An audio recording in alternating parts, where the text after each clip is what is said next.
¿Para qué naciste? ¿Para quedarte muy cómodamente metido en tu camita y no querer hacer nada? ¿Para eso naciste?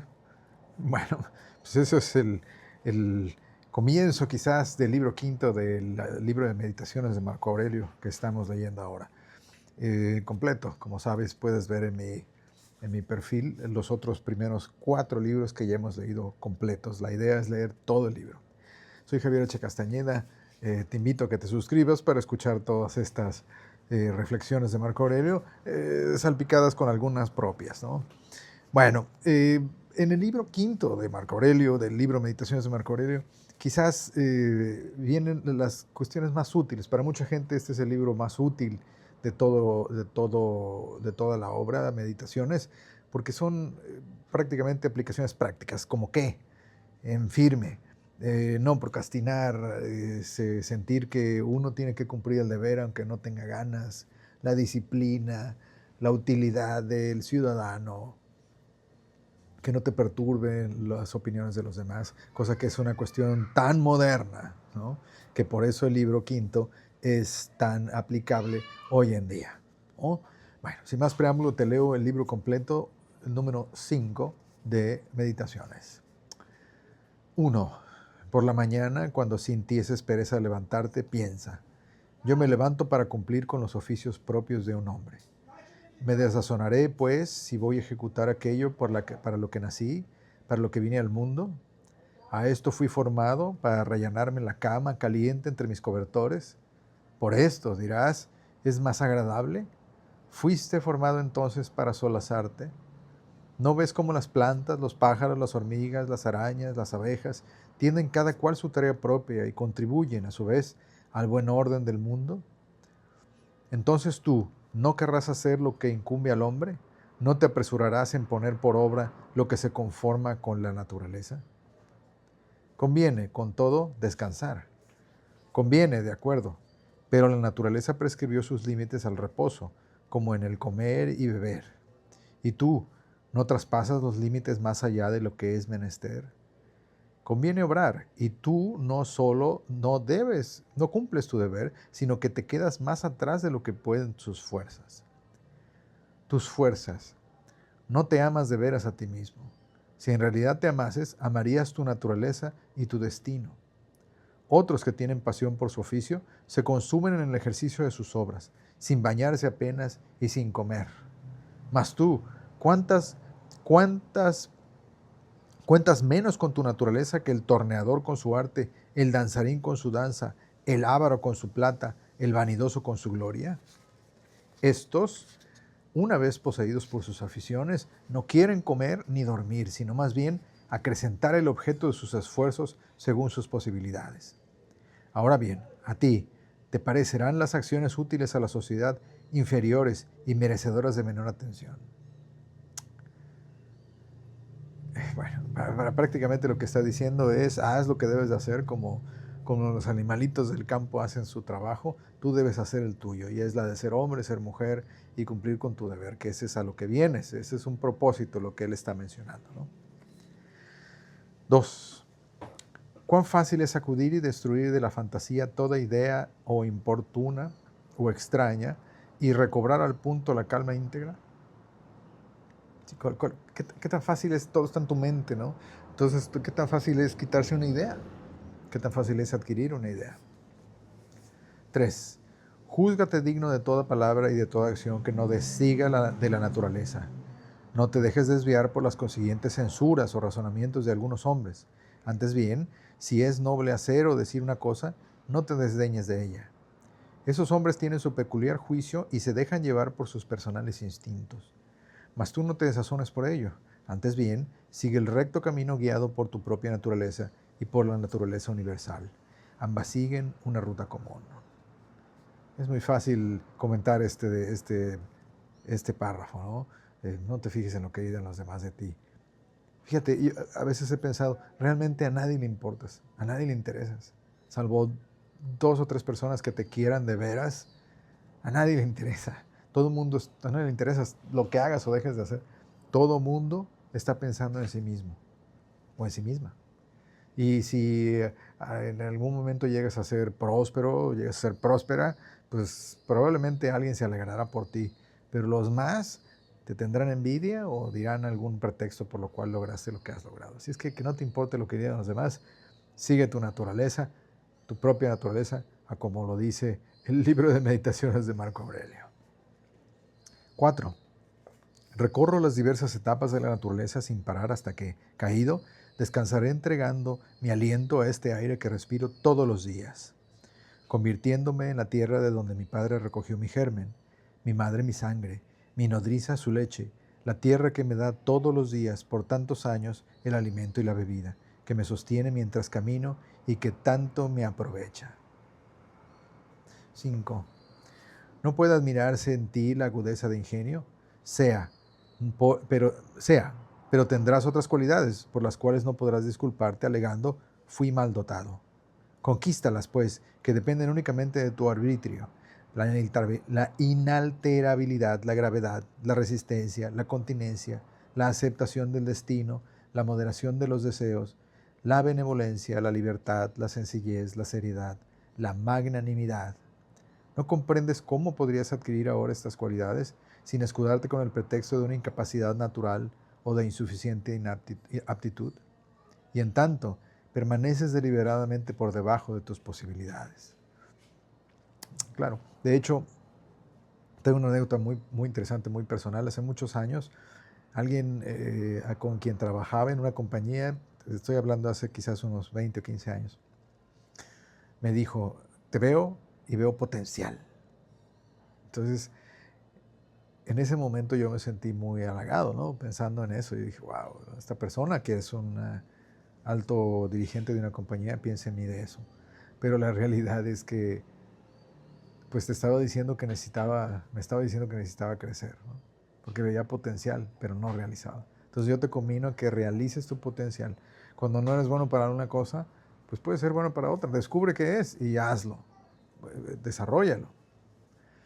Continúo.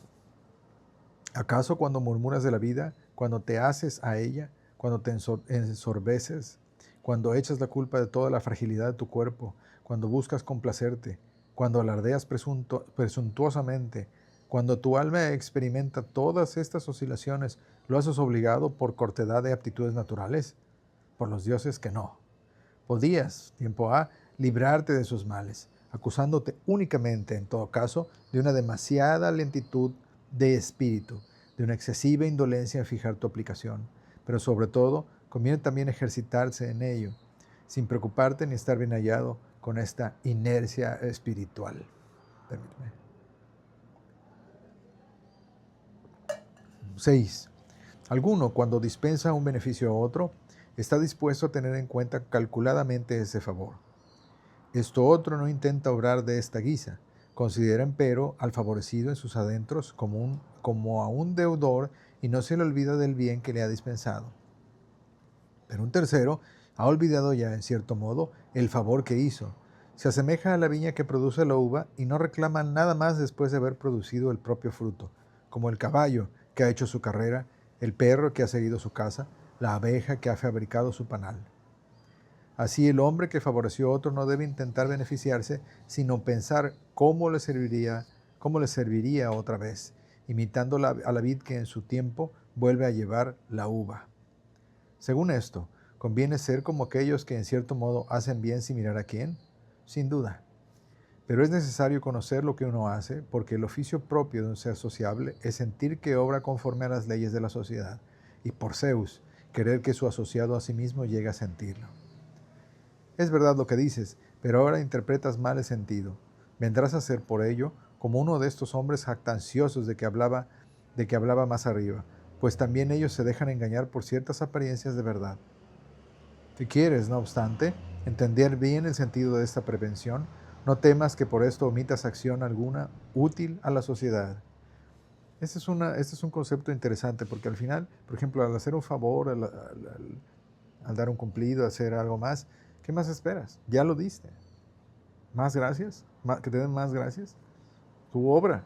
Y si haces bien, pues esa persona te agradecerá y ya. No hay nada más. ¿Qué más esperas? Ya hiciste el bien. Eso debe ser ya la propia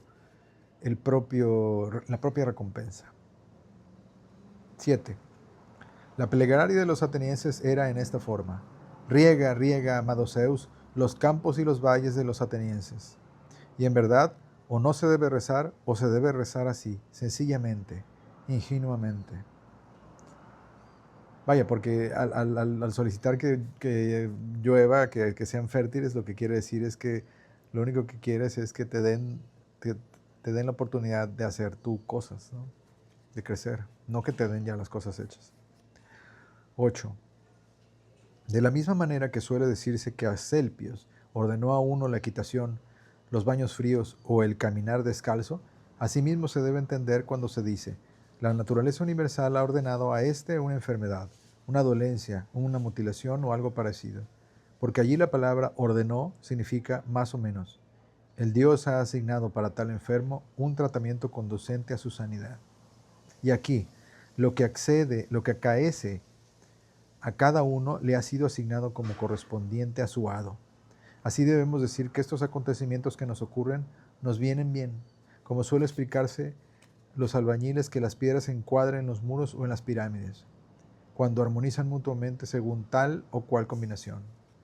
En suma, no hay más que una armonía en todo, y de la misma manera que el mundo, este gran cuerpo, se completa con todos los cuerpos, así también el destino, esta gran causa, se completa con todas las causas singulares. Lo que digo lo comprenden hasta los más ignorantes, porque dicen: esto le llevó el hado. Si tal cosa le llevaba el hado, o el destino, es que le estaba especialmente ordenado. Aceptemos estos hechos como las órdenes que dictara Asclepios. Asclepios es un médico. Muchas entre estas recetas son sin duda amargas, pero las aceptamos gustosamente esperando sanar. Estima el resultado y el cumplimiento de cuanto pareciere bien a la naturaleza universal como lo que pasa tocante a tu propia salud.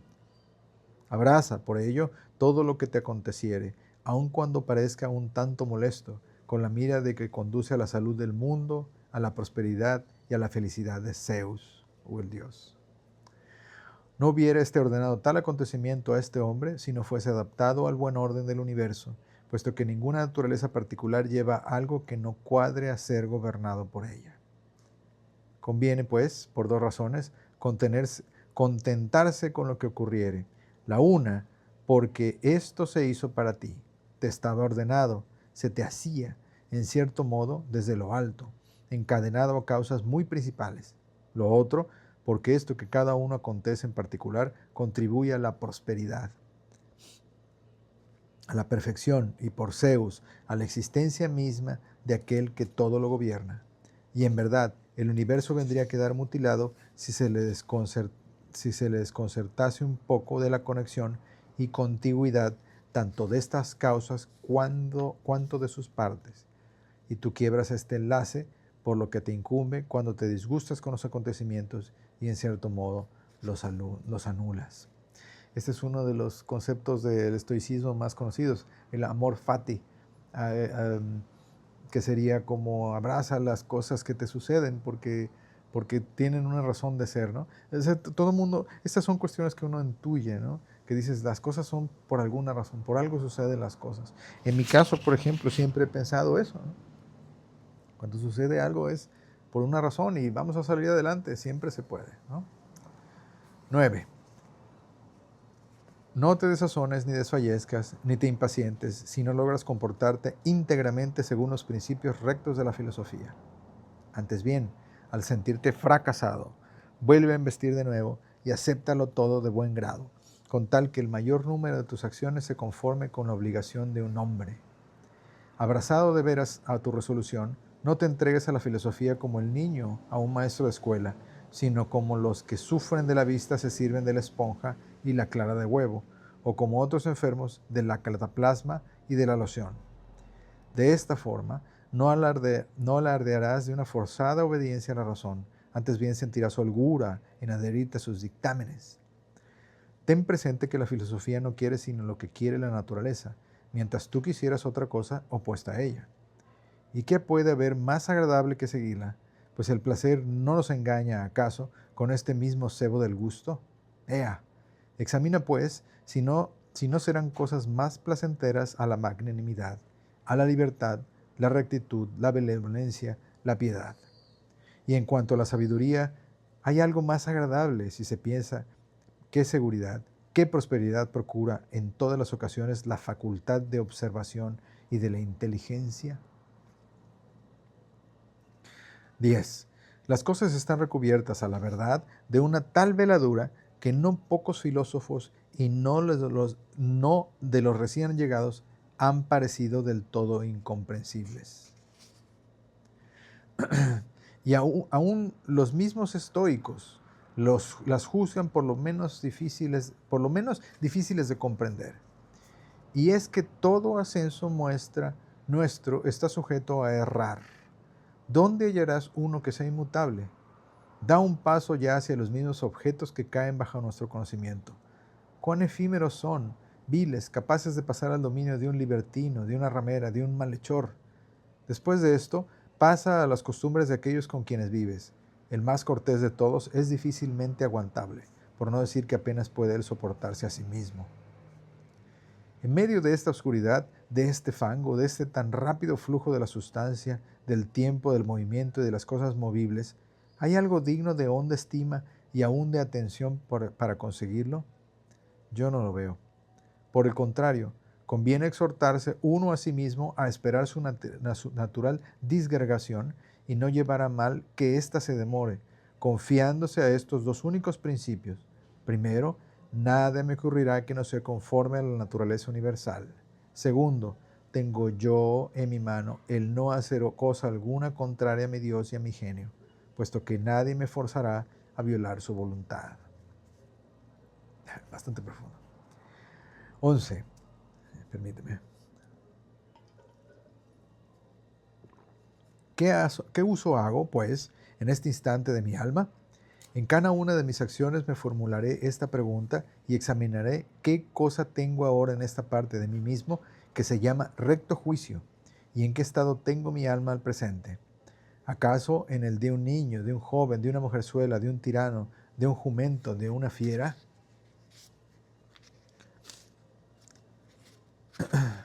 Permíteme. ¿Cuál sea la naturaleza de aquellas cosas que en el concepto del vulgo se estiman como bienes, podrás colegirlo de esto que diré ahora. Supongamos que un hombre repute por verdaderos bienes ciertas cosas existentes, como la sabiduría, la templanza, la justicia, la fortaleza. Después de haber hecho de antemano el debido concepto de estas virtudes, no podría él oír aquel verso, posee tantas riquezas, pues tal cosa no le cuadraría. Si, por el contrario, uno considerase anteriormente como bienes las cosas que el vulgo reputa como tales, oiría plenamente y aceptaría con facilidad las palabras del poeta cómico. Tanta es la diferencia de bienes a bienes que imagina la muchedumbre, que, al no ser así, el verso no chocaría tanto ni disonaría cuando, en tratándose de la riqueza y de los honores conducentes al lujo o a la ambición, acogemos entonces estas palabras como traídas con propiedad y agudeza. Prosigue, pues, analizando si es conveniente reputar por buenas estas cosas que de antemano examinadas conducirían a esta evidente conclusión. Su poseedor es tan rico que no sabe dónde solazarse. Está hablando de la fortaleza, la sabiduría, la templanza, la justicia. 13. Estoy compuesto de causa formal y materia.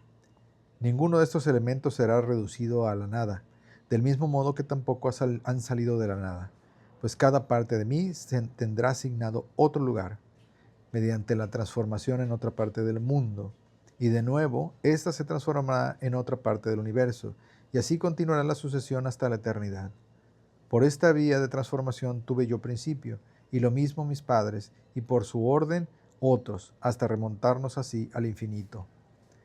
Nada se opone a que esto parezca verdad, por más que se divide el gobierno del universo en periodos limitados.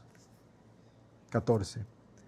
La razón y el arte de razonar son ciertas facultades que se bastan a sí mismas y a las operaciones que les incumben. Empieza a obrar por un principio propio, y caminan derechamente al fin que se han propuesto. Por esto, tales acciones se llaman catoorses o acciones rectas, vocablo que refleja lo recto del camino que sigue. 15. No conviene que el hombre cumpla nada de lo que no convenga al hombre por razón de tal. No son cosas que se deben exigir al hombre.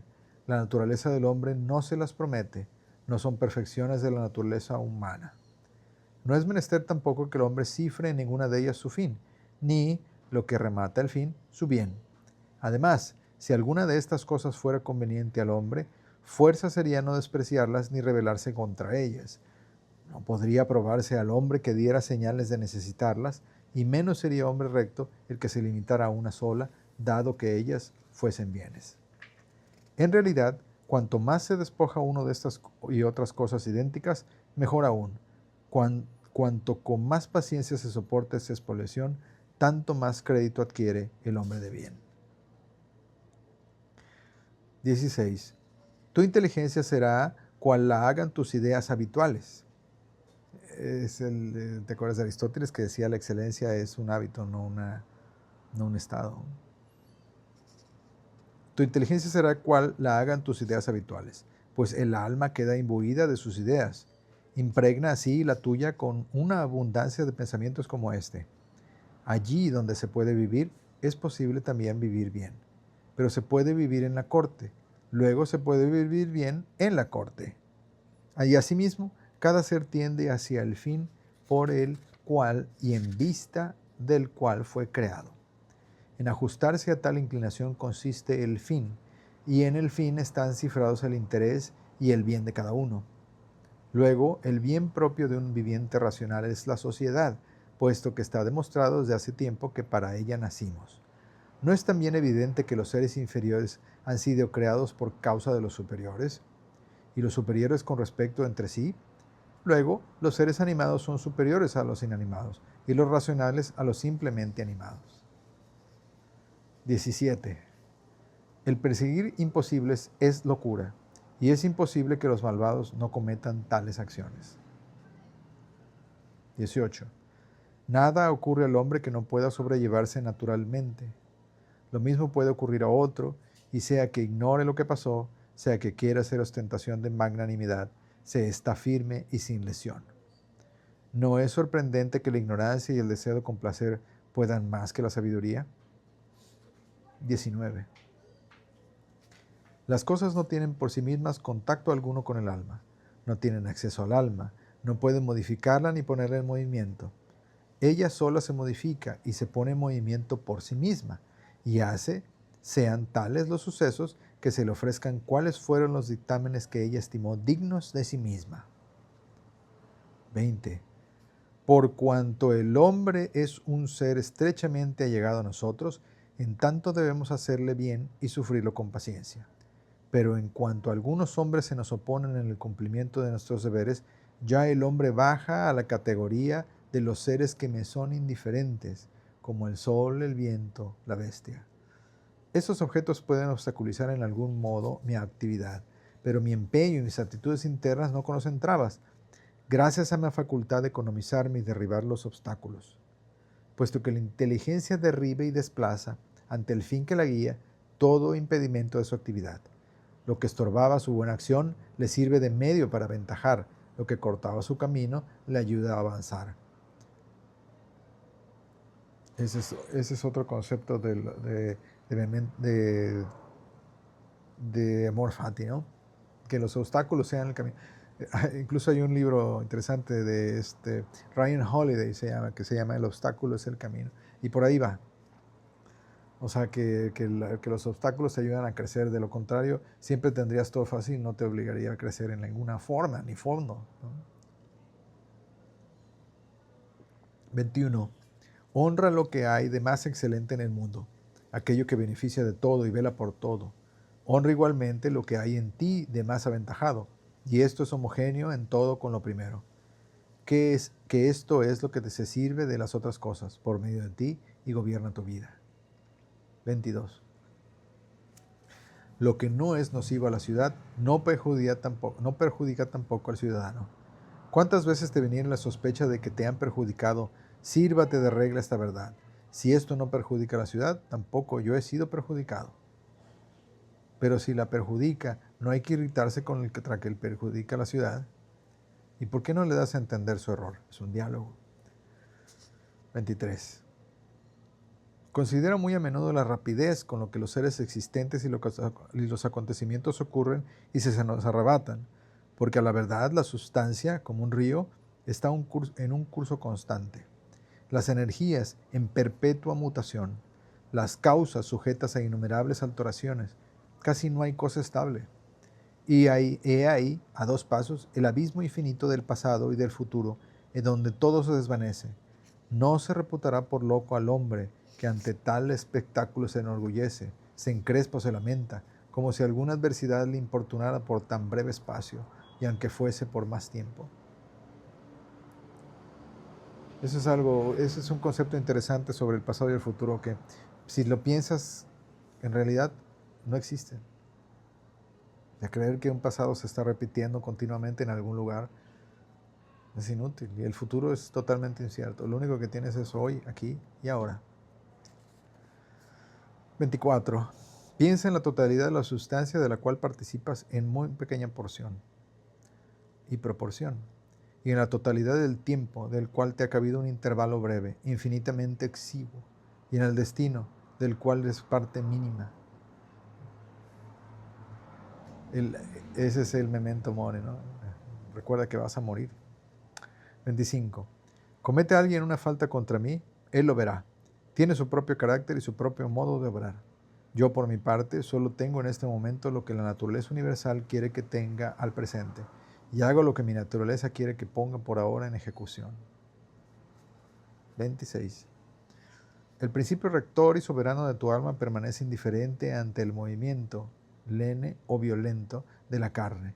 No se le una, antes bien prescribe hacia ella misma sus límites y ciña aquellas pasiones a los miembros. Cuando se propaga la inteligencia, por efecto de aquella mutua simpatía que resulta de la indivisibilidad del cuerpo y el alma, no conviene entonces intentar la resistencia a la sensación, fenómeno natural. Mas en cuanto al dictamen de sí, sean buenos o malos tales efectos, no lo emita por sí mismo el principio rector. 27. Conviene vivir con los dioses, y vive con los dioses quienes le presenta constantemente un alma complacida en la suerte que le ocupo, dócil en todo a la voluntad del númen interior, que Zeus dio a cada uno por ayo y guía, fragmento de su divinidad. Y este genio es el espíritu y la razón de cada uno. 28. ¿Te irritas acaso con el que hiede a su vaquina? ¿Te irritas contra el que despide mal aliento? ¿Y qué quieres que haga? El uno tiene así la boca, el otro de tal suerte los sobacos. Es inevitable que, siendo así, se desprendan tales exhalaciones. Pero el hombre, arguye el otro, está dotado de una razón. Puede, si reflexiona, tener conciencia de la falta en la que incurre. Sea en buena hora, pero tú participas también de la razón. Excita, pues, con la facilidad persuasiva su facultad razonable. Persuádelo, avísale. Si quiere oírte, lo curará sin necesidad de montar en cólera. No seas rompesquinas ni ramera. Interesantes. O sea, que le hagas ver su error, ¿no?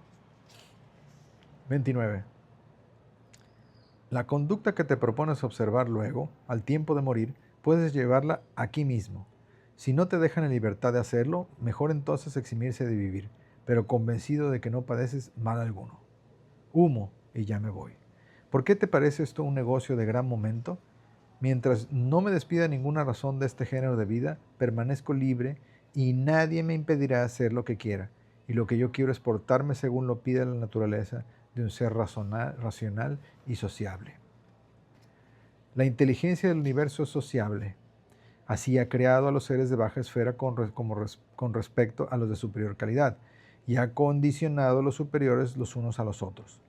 ¿Ves cómo ha coordinado y asignado a cada uno la parte proporcional al mérito y obligado a los seres más excelentes a vivir en recíproca armonía? 31. ¿Cómo te has conducido hasta ahora con los dioses, con tus padres, tus hermanos y hermanas, tu mujer, tus hijos, tus maestros, tus ayos, tus amigos, tus relaciones, tu servidumbre? ¿Has observado hasta este punto con todos ellos el precepto de no hacer ni decir cosa alguna fuera de regla? Recuerda asimismo qué caminos has recorrido, cuántas pruebas has podido aguantar. Advierte que has conocido ya a fondo la vida y que has desempeñado tu ministerio. Haz memoria de cuántos buenos ejemplos has hecho ver, qué placeres y dolores has desdeñado, cuántos objetos de valía se granjearon tu atención, con cuántos ingratos te has comportado con benevolencia. 32. ¿Por qué razón las almas incultas e ignorantes han de perturbar el alma cultivada y sabia? ¿Y cuál es el alma culta y sabia? La que conoce el comienzo y el fin y la razón que se extiende por la sustancia del universo, y que desde toda la eternidad administra todo según una norma de periodos determinados. 33. En un abrir y cerrar de ojos no serán más que un poco de ceniza, o un esqueleto, y un nombre, o tal vez ni un nombre siquiera. Y el nombre mismo es sonido vano, un eco. Lo que ha gozado, pues, de mayor aprecio en la vida es vacío, podredumbre, ruinidad, perros que se muerden mutuamente, pícaros que se pelean entre sí, que tan pronto ríen como lloran. En cuanto a la buena fe, al pudor, a la justicia, a la sinceridad, subiéronse al Olimpo desde los espaciosos caminos de la tierra. ¿Qué es lo que te retiene entonces aquí abajo, si los objetos sensibles son mudables, inestables, los sentidos embotados, dispuestos a recibir trastornadas las imágenes, si el mismo aliento no es más que una exhalación que se desprende de la sangre? Hay una nota al pie que dice, según creían los estoicos, la partícula del fuego divino que constituye el alma del hombre es nutrida por la sangre, cosa que es cierta, porque si no tiene sangre, perdón, me dejé llevar. Bueno, entonces decía que si el mismo aliento no es más que una exhalación que se desprende de la sangre y la fama entre los hombres una pura vanidad, ¿qué hacer pues? Aguarda con ánimo benévolo o tu extinción o tu desplazamiento. Mas, entre tanto no se te presente esta ocasión, ¿qué bastará hacer? ¿Qué otra cosa sino venerar y bendecir a los dioses, hacer bien a los hombres, aguantarlos y abstenerse en ciertas ocasiones de su trato? Pero todo lo que existe dentro de los límites del cuerpo y del aliento, recuerda que no es tuyo ni depende de tu voluntad. 34. Puedes encauzar felizmente tu vida si sabes proceder con rectitud, si sabes pensar y obrar según razón. He ahí dos facultades comunes al alma de Dios y a la del hombre y a la de todo ser racional. La una, el no poder ser obstaculizado por otro alguno. La otra, el cifrar todo su bien en las aptitudes y la conducta conformes a la justicia, ciñendo a esto solo el deseo. 35. Si esto que sucede no es maldad mía, ni efecto nacido de mi vicio, si no daña a la colectividad del universo, ¿por qué me inquietaré por ello? ¿Y qué cosa podría ser nociva a la comunidad? 36. No te dejes sorprender en su conjunto por la imaginación. Ayuda a los necesitados según tus posibles y según tu mérito. Y aunque veas que padezcan menguan en esas cosas accidentales, no te imagines que haya en ello daño alguno, pues que esto es una mala costumbre. Haz como aquel viejo que al despedirse pedía la peonza de su discípulo, sin perder la vista de que se trataba de un objeto pueril. Así también compórtate en el caso presente. Y cuando te hayas perorando desde la magnífica tribuna, dime, pobre hombre, ¿has olvidado que eso no es más que declamación? Pero los hombres tienen tanto apego a la declamación, replicas, y por ello, ¿tú también has de enloquecer como ellos? Otras veces, en ciertos instantes de los que me sorprendo, fui dichoso. Pero el hombre feliz es el que labra una buena fortuna, y una buena fortuna no consiste en otra cosa que en las buenas inclinaciones del alma, los buenos deseos y las buenas acciones. Fíjate, aquí termina el libro quinto de las meditaciones de Marco Aurelio, y bueno, ya sabes, es uno de los libros medulares de la obra, aunque en general todo es un condensado. Se dice que no, pues obviamente se tiene la idea de que no lo escribió Marco Aurelio y que ha sufrido múltiples cambios, pero el núcleo central es el libro, son los libros que escribió Marco Aurelio. Y este en particular parece que fue escrito mientras estaba en campaña, en guerra,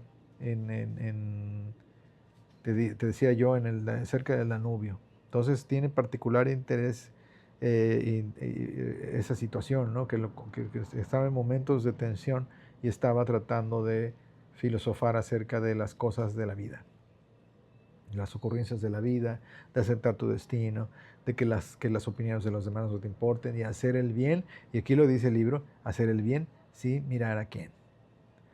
Bueno, soy Javier H. Castañeda, ya sabes, tengo un montón de reels acerca de recomendaciones de libros, de reels, perdón, de shorts, eh, videos de formato corto donde hago recomendaciones de libros que te recomiendo que leas. Y bueno, sígueme por aquí y por acá, van a aparecer otros 2 videos que me gustaría que leyeras.